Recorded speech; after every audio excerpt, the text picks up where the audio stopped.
Assalamualaikum warahmatullahi wabarakatuh. Selamat siang Ibu Purweni Widya Ningrum dan teman-teman semuanya. Di sini saya Mutia Angel dari kelas B1D akan menjelaskan hasil analisis saya mengenai manajemen sumber daya manusia dalam kasus Bank Danamon. Visi dan misi pengolahan SDM Bank Danamon. Visi Bank Danamon yang pertama menjadi perusahaan pilihan sebagai tempat bekerja, yang kedua diakui sebagai perusahaan berkinerja tinggi, yang ketiga perusahaan tempat mengembangkan karir bagi para karyawannya. Sedangkan misi Bank Danamon memberikan pelayanan dan solusi pengelolaan SDM yang berfokus pada pengguna dan memanfaatkan teknologi untuk mendukung Bank Danamon sebagai perusahaan dengan kinerja tinggi. Sasaran strategis. Direktur Human Capital telah ditetapkan dalam strategi jangka menengah pada tahun 2016 sampai tahun 2020. Masing-masing periode dalam rencana tersebut mengusung tema yang berbeda, berupaya meningkatkan kualitas praktik pengelolaan SDM untuk memberikan pengalaman berkarir yang positif bagi seluruh karyawan. Poin yang pertama, pada tahun 2016 sampai 2017 mengusung tema Fixing and Learning. Fokus pada hal-hal mendasar yang penting. Berisi poin yang pertama, peningkatan platform sistem SDM, perbaikan proses bisnis, dan perbaikan kemampuan tim. Yang kedua, pada tahun 2017 sampai tahun 2018, mengusung tema Improving, meningkatkan hal-hal mendasar melalui kualitas yang berisi poin-poin penting, sistem SDM yang terintegrasi, pemanfaatan media sosial dan kemampuan digital, menumbuhkan digital budaya organisasi berkinerja tinggi, Danamon Corporate University yang unggul, dan bisnis partner yang unggul. Poin yang ketiga, pada tahun 2018 sampai 2019, mengusung tema excelling dan sustaining. Menginstitusionalisasi proses pengolahan SDM untuk mendukung kinerja tinggi yang berkelanjutan. Berisi poin-poin yang penting, pengelolaan dan pengambilan keputusan terkait SDM dengan berdasarkan data analisis. Organisasi yang kompetitif, pengelolaan kinerja berbasiskan meritokrasi secara berkelanjutan, fungsi manajemen SDM yang berkinerja tinggi. Poin yang keempat, pada tahun 2019 sampai tahun 2020, mengusung tema Agile dan Enabling Organization, beradaptasi terhadap perubahan lingkungan kerja, memaksimalkan pemanfaatan teknologi. Berisi poin-poin penting, employee value proposition yang terbukti, dan organisasi yang memberikan nilai tambah yang tinggi. Di bulan September 2017, Danamon memperkenalkan sistem manajemen kinerja dalam platform Easy. Hal ini sangat membantu karyawan dan atasan dalam transparansi dalam proses penetapan sasaran kerja atau objective setting dengan tersedianya fasilitas cascade sehingga memudahkan dalam menurunkan sasaran kerja dari atasan ke bawahan. Selain itu, tersedianya modul Continuous Performance Management yang dapat diakses melalui perangkat komunikasi pribadi, memungkinkan proses pemantauan dan pencatatan pencapaian kerja dapat dilakukan secara lebih mudah. Selanjutnya, analisis mengenai sistem informasi manajemen SDM. Memiliki 2 poin. Yang pertama, pada bulan September tahun 2017, Bank Danamon telah meluncurkan aplikasi EasyChat yang memungkinkan karyawannya untuk saling berkomunikasi melalui sosial media khusus Danamon. Poin yang kedua, pada bulan November dan pada bulan Desember, Bank Danamon juga telah meluncurkan 3 aplikasi lainnya, yaitu yang pertama, Easy Performance Management System, yang kedua, Easy Recruitment, dan yang ketiga, Easy Learning. Selanjutnya, saya akan menjelaskan mengenai Easy Performance Management System. Employer Branding. Tenaga kerja yang berkualitas memiliki posisi tawar yang tinggi dalam menentukan tempat mereka berkarya. Dan tenaga kerja semakin didominasi oleh generasi milenial yang memiliki sikap yang selektif dalam memilih tempat bekerja. Kedua hal ini membuat employer branding yang kuat sangat penting bagi Danamon. Secara eksternal, Danamon aktif di berbagai media sosial seperti Instagram dan LinkedIn. Untuk melengkapi kerjasama dengan berbagai universitas terkemuka, dan melakukan berbagai kegiatan Corporate Social Responsibility atau GCR, dan secara internal, Danamon juga melakukan kampanye dalam bentuk serangkaian email blast kepada semua karyawannya, menyampaikan berbagai program dan kegiatan dalam bidang olahraga, sosial, lingkungan hidup, keagamaan, dan lain-lain. Selanjutnya, employee engagement.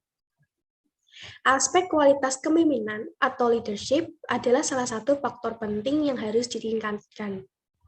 Dilakukan berbagai serangkaian kegiatan yang disebut leadership series yang terdiri dari yang pertama, leadership cafe.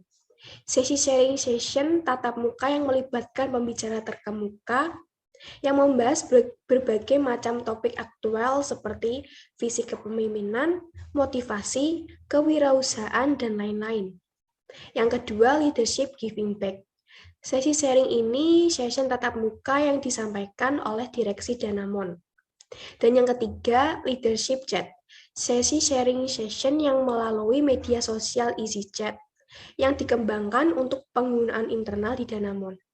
Dalam sesi ini memfasilitasi semua karyawan Danamon untuk dapat berinteraksi langsung dengan anggota, untuk bertanya dan berdiskusi tentang berbagai hal yang sedang terjadi di Bank Danamon.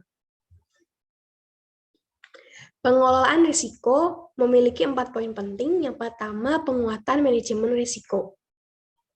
Penguatan manajemen risiko adalah salah satu agenda penting dan utama untuk meningkatkan kepatuhan atas peraturan yang berlaku di dalam Direktorat Human Capital. Poin penting yang kedua, melaksanakan control environment. Melaksanakan control environment yang mencakup seluruh fungsi kerja di dalam Direktorat Human Capital yang bertujuan untuk memastikan setiap fungsi kerja yang ada berjalan sesuai dengan fungsi dan tugasnya. Poin yang ketiga, pembuatan test step. Pembuatan test step sebagai alat bantu untuk mitigasi risiko. Dan poin terakhir, pelaksanaan internal audit trial. Pelaksanaan ini secara reguler dan audit juga sudah dimulai dan dilaksanakan. Selanjutnya, hubungan industrial. Memiliki 4 poin penting. Yang pertama, kebijakan hubungan industrial. Kebijakan hubungan industrial adalah sesuatu yang diperlukan oleh Danamon dalam rangka menjamin kelangsungan usaha, menciptakan iklim kerja yang kondusif, menimbulkan kebanggaan bagi karyawan, dan menghadirkan reputasi positif dari pihak eksternal. Dan poin yang kedua, terciptanya hubungan industrial. Terciptanya hubungan industrial yang harmonis jelas merupakan sarana dalam memastikan peningkatan kondisi kerja, produktivitas, daya saing, dan kualitas kerja. Poin yang ketiga, pelaksanaan forum diskusi pada Desember 2017 yang dihadiri oleh seluruh komunitas karyawan perusahaan sebagai bagian dari upaya keterbukaan komunikasi. Pada tahun 2017, perundingan PKP. Poin ini sudah dilaksanakan dalam 2 tahap. Perundingan belum sempat dihentikan karena adanya ketidaksepahaman antara perwakilan dari serikat pekerja dengan perwakilan dari manajemen. Selanjutnya saya akan menjelaskan mengenai isi rekrutmen. Yang pertama, penggunaan tes psikometrik secara online. Penggunaan tes psikometrik secara online terutama untuk seleksi kandidat untuk proses rekrutmen di pekerjaan yang bersifat massal. Yang kedua, merevisi panduan wawancara dan memberikan pelatihan. Teknik wawancara untuk tim rekrutmen di wilayah atau regional untuk memastikan keseragaman kualitas proses dan hasil wawancara. Yang ketiga, melakukan analisa. Melakukan analisa atas berbagai data yang didapatkan dari para kandidat dan dari para karyawan yang mengundurkan diri, sehingga dapat dipahami faktor-faktor yang mempengaruhi keputusan mereka mengapa mereka mengundurkan diri atau memutuskan bergabung di Bank Danamon. Dan poin yang terakhir, perubahan atas proses. Perubahan atas proses rekrutmen sehingga keputusan dapat diambil dalam waktu lebih cepat. Inisiatif-inisiatif di atas telah menghasilkan perbaikan durasi proses rekrutmen. Selanjutnya, saya akan menjelaskan mengenai easy learning. Yang pertama, pelatihan dan pengembangan kompetensi atau pendidikan. Pendekatan e-learning memungkinkan investasi pengembangan materi pelatihan menjadi lebih optimal karena dapat menjangkau karyawan secara lebih luas. Sejalan dengan tersedianya akses bagi karyawan untuk melakukan e-learning kapanpun dan dimanapun, dengan menggunakan perangkat dan jaringan internet mereka sendiri melalui easy learning. Yang kedua, pengembangan talent management dan karir karyawan. Proses identifikasi talenta dengan melakukan pemetaan yang menggunakan dua kriteria, yaitu kinerja dan potensi. Program pelatihan dan pengembangan manajemen dibentuk dalam upaya membangun talenta internal dalam perusahaan. Mengembangkan sistem pengembangan karir karyawan, salah satunya adalah dengan cara meningkatkan kompetensi karyawan melalui pelatihan baik soft skill, technical skill, maupun program pelatihan leadership yang berjenjang. Yang ketiga, remunerasi karyawan. Komponen remunerasi karyawan terbagi atas komponen tetap berdasarkan nilai jabatan, job family, kelangkaan posisi tersebut di pasar atau scarcity, serta acuan pasar dan komponen variabel berupa bonus kinerja dan insentif. Bonus kinerja diberikan berdasarkan pencapaian perusahaan terhadap rencana, acuan industri, pencapaian operating unit, serta pencapaian secara individu. Sedangkan insentif diberikan kepada posisi-posisi yang langsung mendatangkan revenue. Poin yang keempat, kesejahteraan karyawan. Dalam bidang kesejahteraan karyawan, selain memberikan fasilitas BPJS Kesehatan dan jaminan hari tua atau JHT, Bank Danamon memberikan fasilitas asuransi kesehatan, dana pensiun, dan pinjaman kredit kepemilikan rumah atau KPR khusus bagi karyawan. Dan Bank Danamon bekerja sama dengan Adira Finance dan Adira Insurance.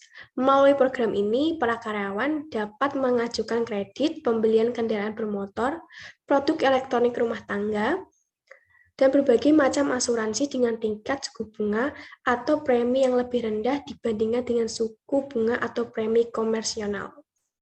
Yang kelima, pensiun. Bank Danamon memiliki program pensiun sesuai ketentuan yang berlaku. Bank Danamon memberikan pembekalan berupa workshop persiapan masa pensiun. Pelatihan ini dilakukan agar karyawan yang akan memasuki masa pensiun lebih siap menghadapi masa pensiun mereka. Dan poin yang terakhir, yang keenam, pengelolaan tingkat turnover karyawan. Upaya untuk mengelola regulated turnover karyawan dilakukan melalui berbagai cara, di antaranya adalah melalui penerapan sistem manajemen kinerja yang lebih transparan, berbagai macam program pengembangan karyawan di tingkat manajemen, tingkat pertama, first line manager, manajer tingkat menengah atau middle manager, dan manajer tingkat senior atau senior manager.